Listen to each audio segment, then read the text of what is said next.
Hello friends, नमस्कार and welcome to समाधान। साथियों, 27 मई को बिहार दरोगा मुख्य परीक्षा आयोजित होती है।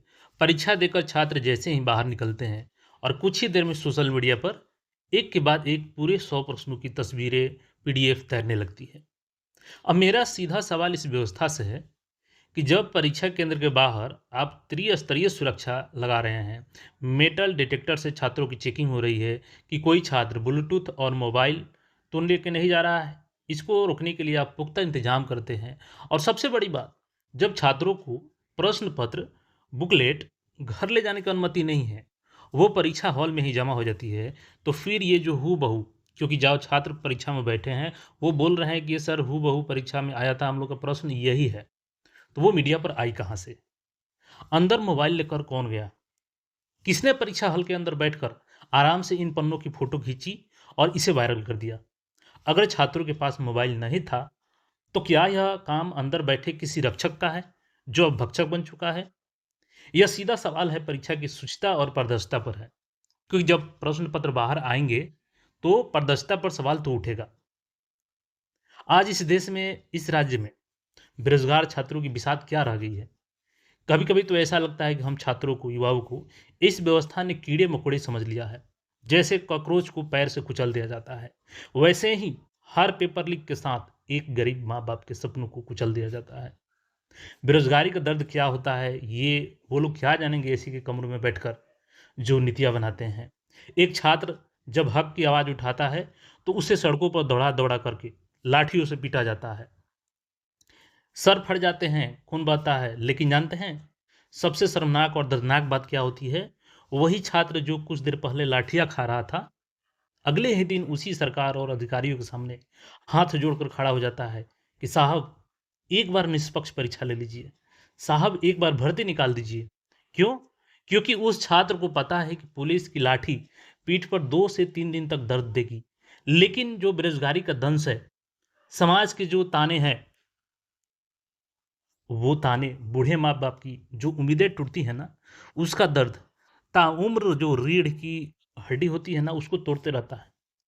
लाठी का दर्द बेरोज़गारी के दर्द से बहुत ही छोटा है।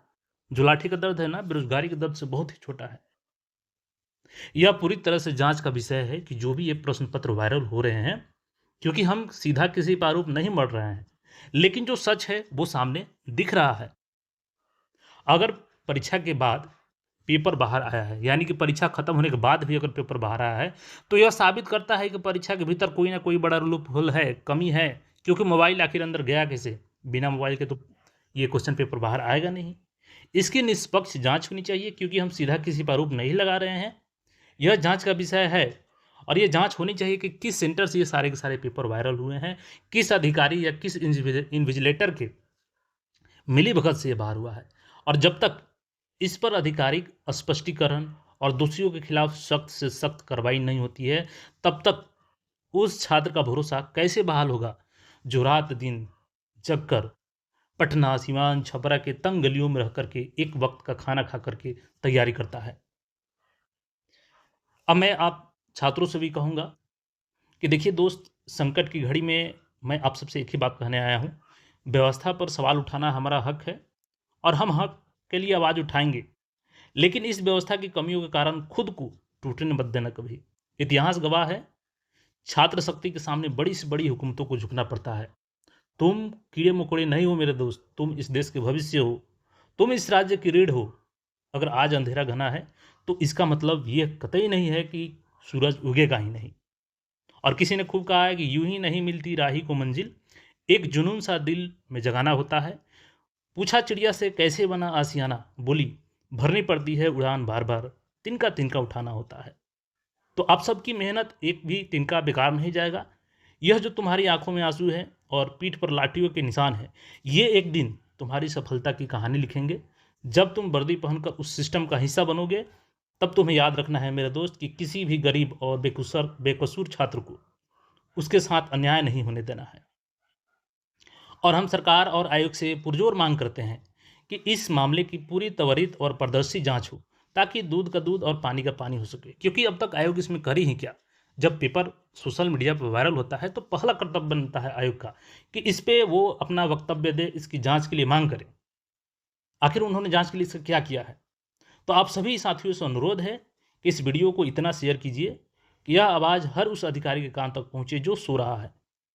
और कमेंट सेक्शन में अपनी राय ज़रूर लिखिएगा कि इस पूरे वायरल मामले पर आपका क्या सूचना है। और याद रखिएगा, हिम्मत नहीं हारना है, लड़ाई जारी रहेगी।